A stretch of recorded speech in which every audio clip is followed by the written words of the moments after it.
No field of endeavor, whether politics or literature or medicine or business, that has not been enriched by those who were able to survive the inferno. Indeed, the stories of heroism don't end in 1945.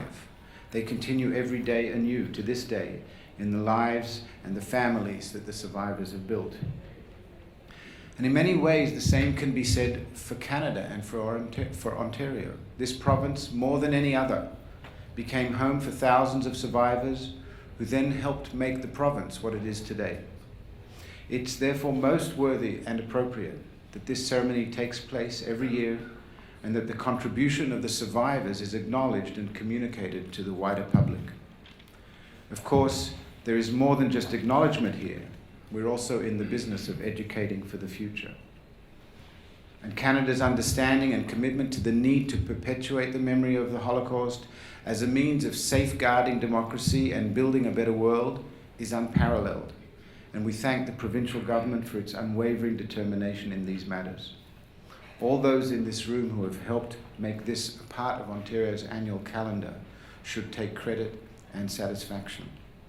Israel joins hands with you all in the effort to preserve the memory of the devastation, in the effort to educate future generations about the horrors and what must be done to prevent them from ever being repeated. And we join hands with you all also in celebrating the lives that were saved and that continue to enrich us all every day anew. Thank you.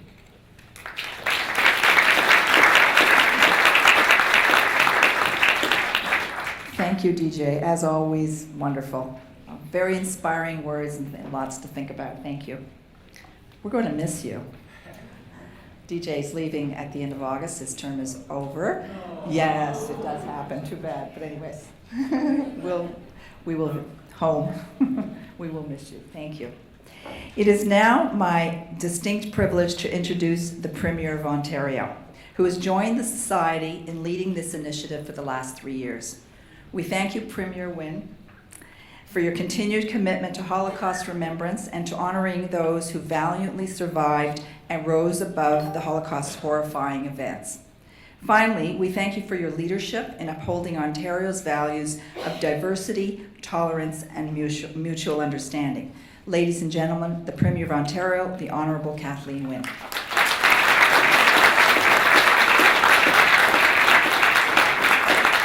Thank you, Fran, and thank you very much for inviting me, and thank you for this wonderful occasion. And Consul General Schneeweiss, we are going to miss you, but I'm not saying goodbye yet. I'll begin, as I do, by acknowledging Toronto as a sacred gathering place for Aboriginal people and recognize the long history of First Nation and Métis people, and particularly show respect to the Mississaugas of the new credit. And I do that because I think it is important that we acknowledge that apart from our Aboriginal people, we all came from somewhere else to make this beautiful place, and the comments that have already been made about what the Jewish community has done in this province to make it strong and to make it an inclusive society are legends. So thank you very much. And it is truly a great privilege to be here this afternoon to honor 12 exceptional individuals. And I know my colleagues here and who are in the room join me in honoring Felicia, Henry and Rini, Helene, Ruth, Michael, Susanna, Adam, Rachel, Elsa, Manny, and Frida. You are generous in your sharing of your stories with us. Thank you so much. They are stories of love, of loss, of courage, and of hope that amplify the horrors of the Holocaust that most of us cannot imagine. And that is the point. It is so important for us to hear those stories. And they implore all of us to remain vigilant in our rejection of hate and discrimination. Nous devons rester vigilants dans notre rejet de la haine et de la discrimination. Eric, Monty, and Mike will be sharing parts of your stories shortly. But before they do, I want to talk just for a moment about the stories not told. The lives of your parents, your grandparents, brothers, sisters, nephews, and best friends. We will never know where their stories could have taken them, how your lives would have intertwined with theirs over the years. And we'll never know why they were lost and others survived. The Holocaust was an unimaginably massive atrocity. It was blind hatred incarnate. It was a horrifically systematic atrocity, but at times it was also arbitrary. At times, in unpredictable moments, the blindness of that hate just could not keep the light of love from shining through. And whether by the kindness of strangers, or by overcoming great obstacles, or through sheer luck, some did live to see the end of these horrors, to tell the stories of those who did not. So in celebrating your voice and your life, we have to raise our own voices even louder to remember those who did not see the end of the horror. We remember their light and their love. Nous rendons hommage à nos survivants et survivantes de même que ceux et celles que nous avons perdus en conservant dans nos cœurs l'histoire de leur vie. Il ne faut jamais oublier les atrocités que vous avez subies ou que nos disparus ont subies. And as we listen to your experiences and carry those experiences with us, so that you can be assured that they will never be forgotten, and to assure every generation that they will never be repeated. Because as difficult as it is to push past despair and sadness, respect, kindness, and justice also have a louder voice than hate. Last year at this event, I quoted Nobel laureate, human rights advocate, and Holocaust survivor Elie Wiesel, and I borrow more of his eloquent words today. He said, and I quote, "I swore never to be silent whenever and wherever human beings endure suffering and humiliation. We must take sides. Neutrality helps the oppressor, never the victim. Silence encourages the tormentor, never the tormented," unquote. Your lives and each remarkable story shared today work against this neutrality and silence, and this work is never over. While we may have made gains to shed light on injustices and stop them, the hate that wishes to punish people because of who they are, where they were born, or how they worship still seeks to undermine our humanity. And where there's oppression and hate, there's the threat of our silence, silence in which others continue to suffer. But in remembering your stories and sharing your experiences, we can learn never to be neutral when we see oppression, and in the face of suffering, we resolve never to be silent. It's but one way that your stories have made Ontario a better place, a place where we welcome those fleeing conflict and despair and speak out against their oppressors. And through organizations like the Canadian Society for Yad Vashem, the stories of the people in this room will reach around the world, echoing outward and reverberating in our hearts and our minds. I know I will carry your stories with me when I visit Israel and the West Bank next month. And I will remember those lost when I visit Yad Vashem in Jerusalem. From the bottom of my heart, thank you for sharing your experiences with us today. Thank you for everything that each of you does and have done to build a stronger and more equitable province. And thank you to the Canadian Society of Yad Vashem for recognizing your enormous contributions. Merci. Thank you.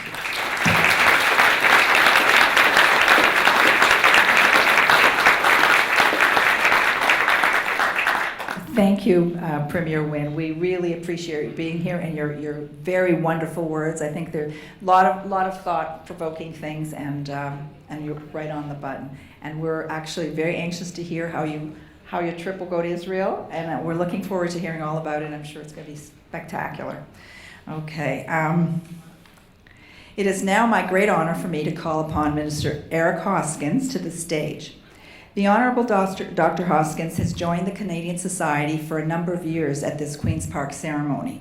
We thank you, Minister, for your commitment to the Society and your very deep appreciation of the courage and tenacity demonstrated by our survivor honorees. I'm also delighted to call upon a cherished and long-standing friend of the Canadian Society for Yad Vashem, MPP Monty Quinter. Mr. Quinter, you have proven yourself to be one of our staunchest and most dedicated friends, and we truly thank you for your abiding friendship. Finally, it's a great privilege for me to call upon MPP Mike Cole, also a wonderful friend. We are honored to have you with us, Mr. Cole. Mr. Cole has initiated a number of important bills including taking the lead on the bill that established the month of May as Jewish Heritage Month.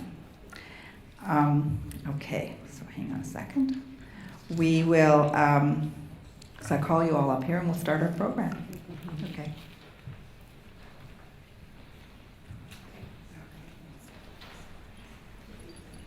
Well, good afternoon, everyone. So our first honoree is Felicia Carmelli, if Felicia will come forward. Take your time. Take all the time you need. So, ladies and gentlemen, in 1941, after standing for 3 days on a packed cattle car, 10-year-old Felicia, her parents, and the other Jews of her hometown of Vatra Dornei in Romania crossed the Dniester River on a barge. They then plodded through the mud of southwestern Ukraine, sidestepping the corpses from previous convoys. After 3 days, they arrived, by then exhausted and emaciated, at a shanty town under the command of Ukrainian and Romanian Nazi collaborators. Felicia's family survived by exchanging their clothing for food. Many Jews died in that town from starvation, freezing, disease, and shootings. After the war, Felicia learned that 36 members of her extended family had perished. In 1957, Felicia's family immigrated to Israel, where she felt welcomed and learned to live without fear.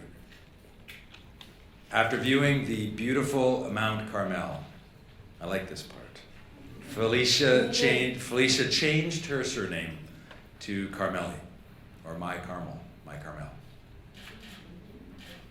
Her daughter Romy was born in Israel. The family moved to Canada in 1961, where Felicia quickly learned English from television and later graduated from McGill University. She then worked as a social worker and a program director, among other jobs. But we Googled it.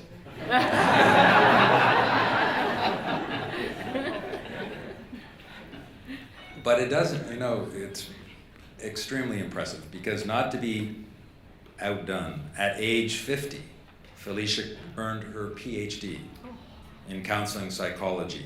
And at 80, are you 80? I'm 84.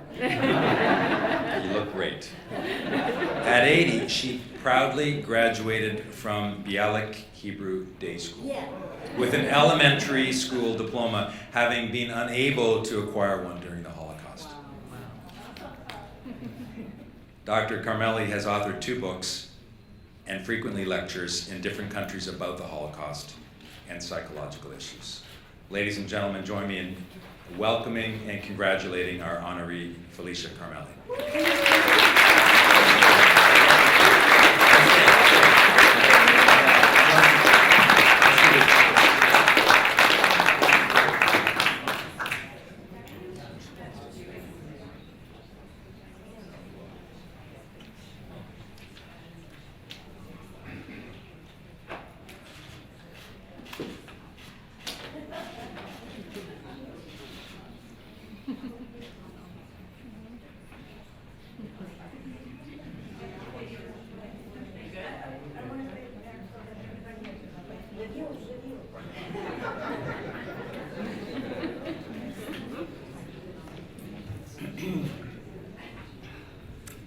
Thank you very much for this beautiful introduction. I'm very surprised that all of this is you can find all this on Google. My fingers are not so good. However, there is one word that you did not mention, and I would like to mention that. The territory in southwestern Ukraine, which was occupied by the Nazis, by the Germans, it was put under Romanian administration, and it was as big as 16,000 square kilometers, almost as big as our province of Nova Scotia. And all the communities in there were different kinds of camps, death camps or labor camps or transit camps or whatever. And the name for that territory, only during 1941 and 1945, was called Transnistria, meaning across the river Dniester. And a lot of people don't know about that. And when I tell people about Transnistria, they say, oh, you mean Transylvania. And I don't. I honestly mean Transnistria, which is across the river Dniester, and that is what that territory was called. Thank you so much.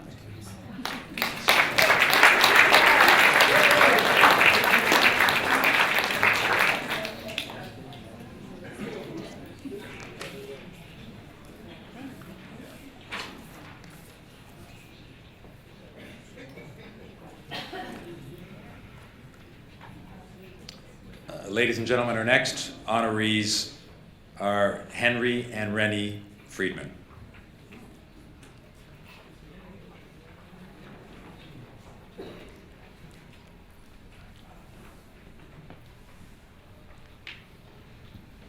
When Germany occupied Holland in 1940, Rennie Solomon and her family moved from there to Belgium. After her mother was sent to a labor camp, the rest of the family hid on a farm. In 1942, the underground placed 5-year-old Rennie in a convent in France with her twin brother Leo in a monastery. After liberation, when Rennie's father came to take her home, Rennie, not recognizing this man who she had not laid eyes on in 2 years and whose language she no longer understood, refused to go with him. However, when the Mother Superior assured her that she was welcome to return to the convent at any time, Rennie agreed to accompany her father. Miraculously, all of Rennie's immediate family survived the Holocaust, although most of her extended family did not.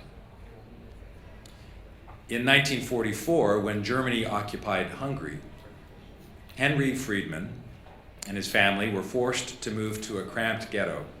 Shortly thereafter, they were transported to Auschwitz-Birkenau in Germany, where 12-year-old Henry was separated from his family. He was then sent to a succession of camps where he worked long hours each day. After the war, Henry attended school in Sweden. Tragically, it was there that he learned that both his parents and his brother Erno had perished in the Holocaust. In 1947, Henry immigrated to New York City, where a relative lived. He was drafted into the U.S. Army during the Korean War and served for 2 years, mostly in Nuremberg, Germany. Upon his discharge, Henry moved to Toronto, where his brother Emile lived. He eventually got into real estate, working as a broker and developer for many, many years. Rennie immigrated to Canada in 1955 and lived with relatives in Toronto, where she found work repairing films for a movie production company. And the best part, Rennie met Henry on a blind date. And in June 1959, they were married. They are blessed with 3 children and 2 grandchildren. Ladies and gentlemen, join me in congratulating and recognizing Henry and Rennie Friedman.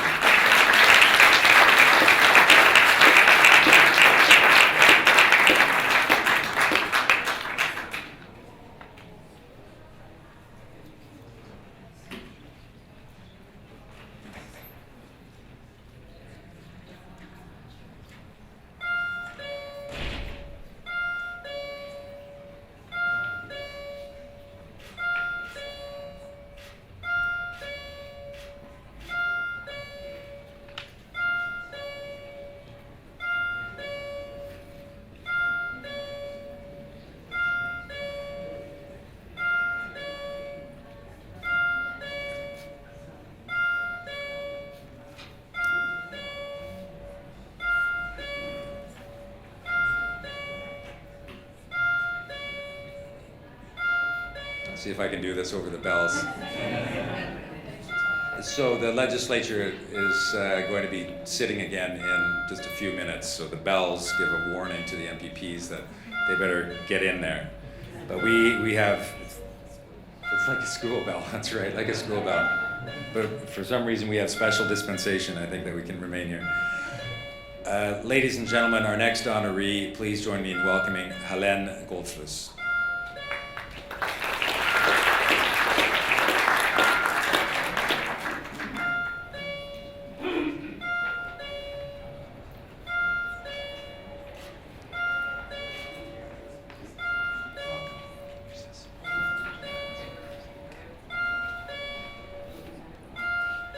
In June 1940, it'll be done in about a minute, I think, just so you know. In June 1940, German troops arrived in Paris, where Helene Kanktier lived with her family. In May of 1941, the Gestapo came and took Helene's father away. Helene was taken to a convent in Paris, where she found it difficult to adjust to Catholic rituals. Fortunately, the nuns were compassionate. After several months, Helene was sent to a farm in France, where she was joyously reunited with her brother Maurice and lived for 3.5 years. Nazis came twice a week to the school that Helene attended, asking all the children their names, where they were born, and if they knew any Jewish people. Incredibly, no one ever gave Helene away. After the war, Helene and Maurice returned to Paris, where they were reunited with their mother and met their twin brothers, Leon and Georges? George. Georges, en français, for the first time. Their happiness was squelched upon learning that their beloved father had been sent to Auschwitz and murdered. In 1948, the family immigrated to Toronto. Helene met Mayor Gold.